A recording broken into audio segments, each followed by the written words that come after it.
Good evening, Professor. My name is Daniel Chancellor, FNP student for United States University, MSN 572 Advanced Physical Assessment. And this is my integrity video prior to my HEENT, head, ears, eyes, nose, throat.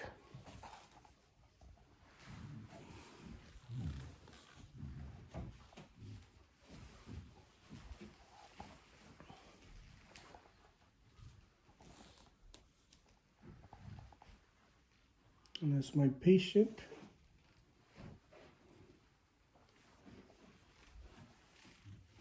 And I present nothing in my ears. Nothing in my ears. And before we begin the video, recording,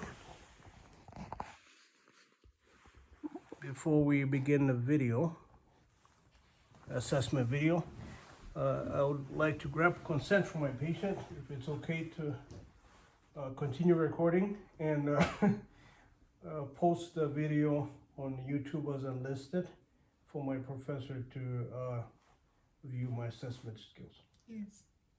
All right. So I'll wash my hands before I come in, introduce myself to my patient, and first step is inspecting the head. We're starting with the head, so you want to look at the shape of the contour. You want to look at the alignment, symmetry. You also looking at the hair distribution, and then you palpate. Also feeling the texture of the hair, the quantity, quality, and then you're feeling to see if there's any edema, any cyst or hematoma. You feel the occipital. You feel if there's any sutures or scars. Next step, we're going to look at the eyes. You're looking at the symmetry of the eyes.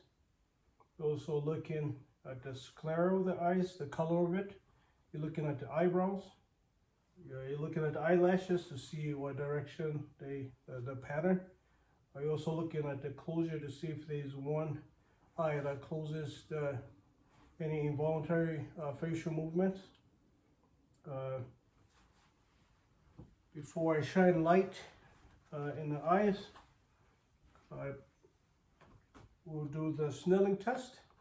And to do this test, you want to estimate about 6 feet. And in this case, I would stretch my hand and ask my patient to stretch her hand. And where we meet together, I would assume is 6 feet. So I would ask the patient to cover one of her eyes and read the bottom line that she can read, okay. Reading from backwards. MPFTL. And then you ask her to cover the other eye and read the last line that she could read. LTFEN. Okay, then you ask to uncover both eyes and then read with both uncovered eyes. The smallest line. LTFPH. Okay, and that's how you perform the Snelling test. And I have to kneel because my exam table, which is a couch, is low to gravity. So I'm on my knees, so I'll need a pillow so I'm not hurting through the video.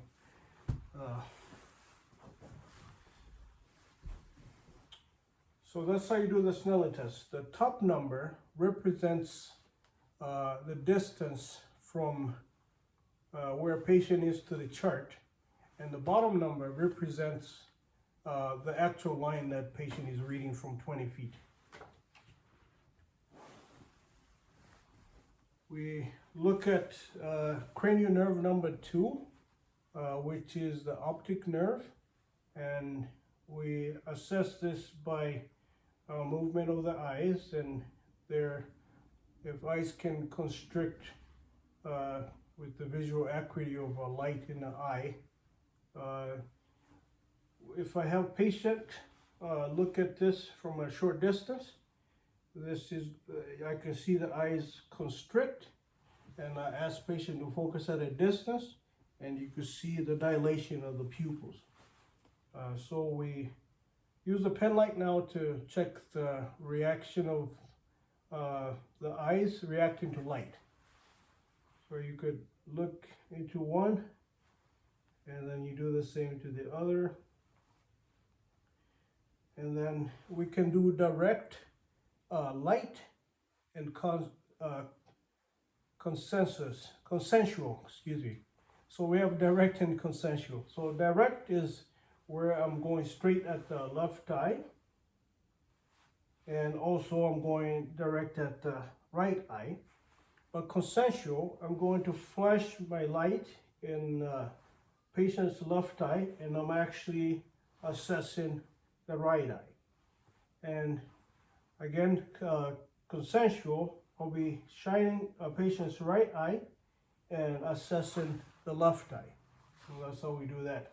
And you could check the 6 cardinal signs of gaze, which we're also checking the cranial nerve number 3, which is trochlear, cranial nerve number 4, which is oculomotor, and then cranial nerve number 6, which is the abducens.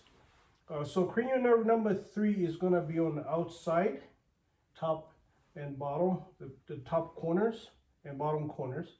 And then the lateral is cranial nerve 6, which is oculomotor, and that moves lateral. And then abducens is where is cranial nerve number 4. Will be right in here where you can see the vibration of the eyes, which can show nystagmus. And as you were inspecting the eyes for looking at the structure, you can also see if a patient has some kind of thyroid condition where they have hypothalamus, where the eyes protrude a little bit outside of normal. You can also see ptosis, or the crossing of the eyes, eyeballs, socket.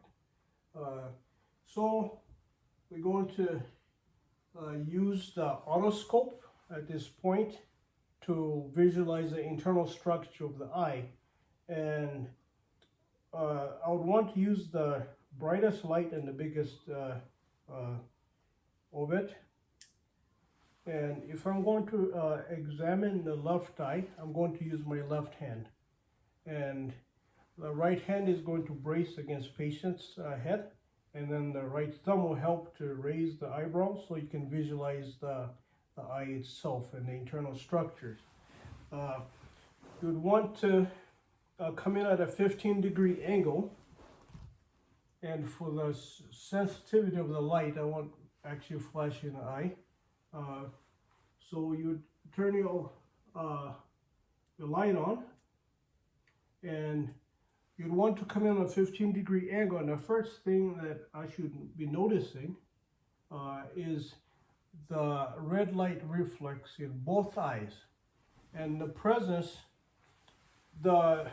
absence of the red light reflex in one of the eyes presents opacity of cataracts in the eye that has absence of the red light reflex. So then you go in, and once you come close, you're looking at the optic disc itself. You're looking at the fovea. You're looking at the macular, and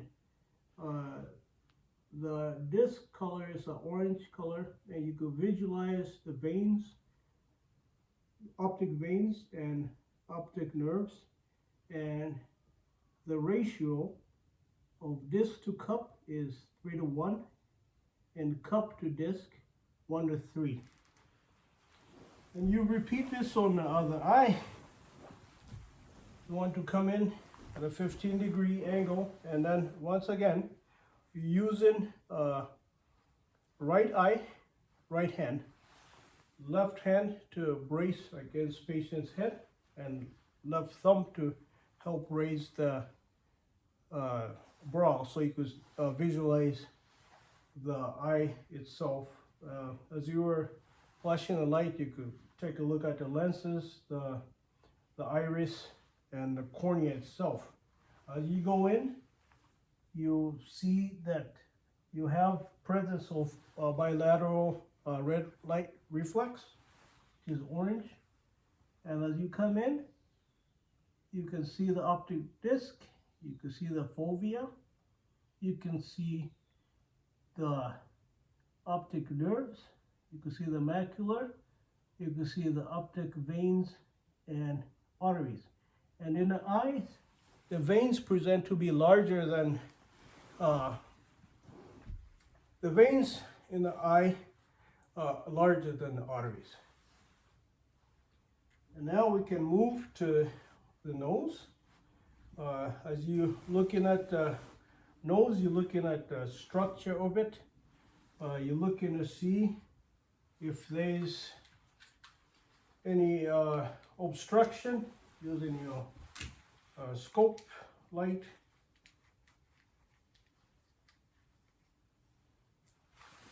You're looking to see if there's any turbulences or any deviations of the septum. You're looking at the color, see if there's any drainage, and it's less red, less red in here because of the vascularity of the nasal itself. We'll occlude one nostril and ask patient to breathe in. Okay, and then to the other one, we're checking for patency of the nasal air passage. And we can do we're going to test cranial nerve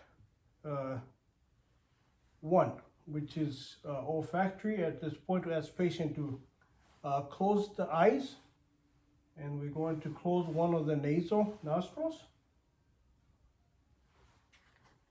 Close. And then we're going to get a scent. Curry. So that's curry.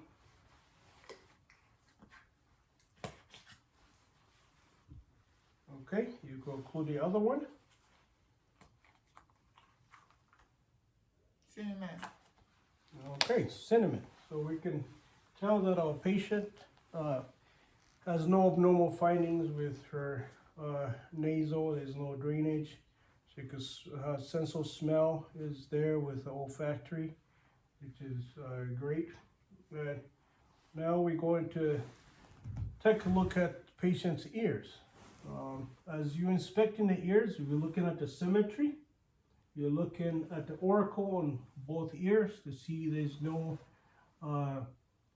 any swelling or any lesions or any excessive cerumen in the tympanic canal. We're going to palpate the ear on both sides. You could do the tag test by putting on the tenor and then also pressing on the tragus. If there's any tenderness or pain, that could be indicative of some ear either infection or something going on with the ear, so you want to do some more workup with that. For an adult, we'll take the otoscope and we want to visualize the internal of the tympanic membrane. For an adult, we pull the pinner up and back.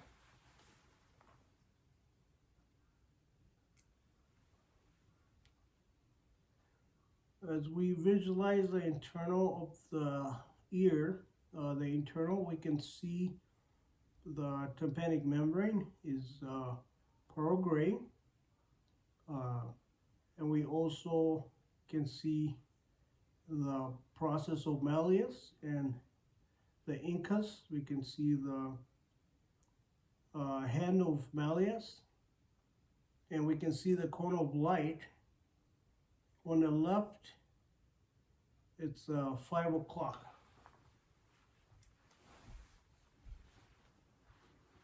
7 o'clock on the left, sorry. And then you repeat on the right side. You pull the pinna up and back to visualize the internal of the ear, and you can see the tympanic membrane is intact. Pearl gray. There's no erythema or retraction.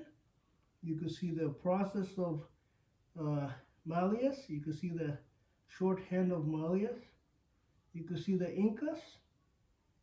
And the cone of light is at 7 o'clock on the, sorry, on the left. Left is 7 o'clock, right is 5 o'clock. So this was right, so it's 5 o'clock. The cone of light in the right side is 5 o'clock. Right is 5, left is 7. All right. So if I was sitting in the office at the clinic or something, I would actually stand 2 feet behind the patient. And we're gonna do the cranial nerve 8, which is acoustic.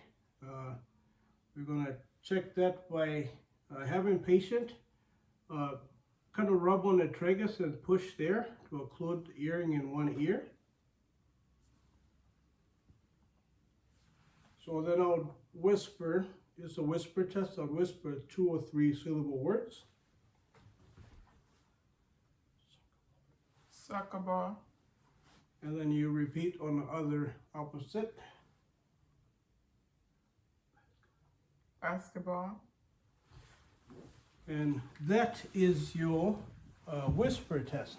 2 feet behind, rubbing on the tragus and whispering in the opposite ear. And you do that bilateral. And we move to the Weber test using a tuning fork. So I'll instruct the patient to let me know if she can hear the sound once the tuning fork is struck and placed on the front of her forehead or in the middle of her forehead. Not forehead, the middle of her head or the front of the forehead. Yes.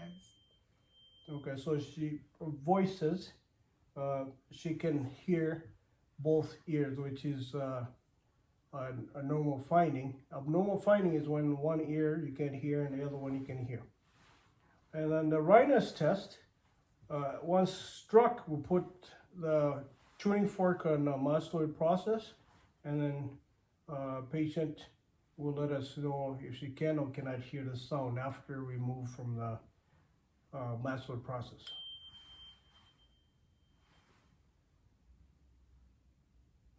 Let me know when you can hear the sound. Can. Yes. Okay. And we repeat on the other side.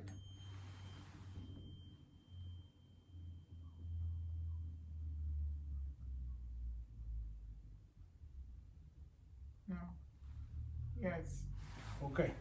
So what this test shows, when she says yes, you can hear the sound after moving from the mastoid process, is that air conduction is greater than bone conduction. So AC is greater than BC. And now we'd move to inspection of the lips before we go into the oral cavity. You were inspecting the lips by looking at the symmetry of it in conjunction to the face, the facial presentation. There's no deviation of the mouth or involuntary movements, facial movements. There's no lesions. The color is appropriate per ethnicity. If they're not wearing makeup or a lipstick or gloss, lip gloss of that nature. You also making sure there's no sores or anything irregular with the lips. And then using my pen light, I can ask patient to open her oral cavity so we take a look at oral cavity. And in this, we have 3 cranial nerves. Cranial nerve 9 and 12, the pharyngeal and hypoglossal on the tongue. The 9 is the pharyngeal, which we don't want to do that because it presents gagging reflex. So we're also looking at the uvular, which is the vagus nerve, to see, can you say ah? When patient says the uvula is midline, and it goes up and down, there's no deviation. At the same time, I can see in the back of her mouth there's no visible signs of swelling of the tonsils in the back there. We're looking at the tongue. We're looking under to see if there's any swelling of the salivary ducts. Also, we check in the dentation, making sure there's no caries or missing teeth. You're also looking at the buccal mucosa, bilateral, and looking at the hard palate on the top, the roof of the mouth, and no abnormal findings. If I had gloves now, I would want to palpate to see if there's any swelling or any abnormal findings in the oral cavity there. And you can check at this point the strength and have patient to blow air and then push against me with the tongue. Check the strength of the tongue and on both sides. Okay. And now we can also go back again and check the sinuses. By pressing on for the frontal sinuses, you press, patient will let you know if there's any pain or any tenderness. And then the maxillary sinuses, you press right here to see if there's any tenderness or any tenderness or pain. And then the TMJ temporal mandibular joint, you ask patient to say open and close, and you can see if there's any, patient will let you know if there's any tenderness or any pain there. We come to the neck. You're looking at the symmetry of the neck as it in conjunction with the body. It's aligned straight, it's symmetric with the body. There's no deviation of the trach. You can push the trach to one side and the other side. And then you can also palpate the isthmus on the thyroid, the isthmus. And then we have the patient do the swallow, and then I'll be behind.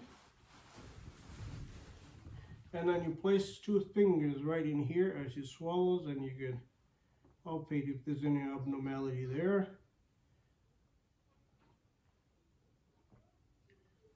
All right. And then we're going to check some range of motion with the neck area. I'll have patients do this with me. First we'll do the extension. We're looking up, and then flexion, flex down, and then rotation, and then side to side. Okay, and you don't hear any cracks or any patient doesn't present any discomfort while doing the range of motion. And then we want to check the strength by placing a hand and have patient push against you. And that's how we check for strength, bilateral. Okay, and now we check for the lymph nodes. So we have pre-auricular in the front of the ears, and we use 2 fingers to kind of the circular motion. And then behind the ears we have the post-auricular. And then behind the head here we have occipital. And then under the chin we have the tonsillar. And you shouldn't be feeling anything, because if you do, that's abnormal finding. You gotta do investigation of that. And under here we have the submandibular. Under the chin is the submental. We have pre-cervical, post-cervical, and then we have the sternal deep chain mastoid, which is pre and post. There's muscles here, and we shouldn't be feeling anything as well. And then we have the clavicle pre and post as well. And that presents the end of the physical exam of the head, eyes, ears, and throat. Thank you very much.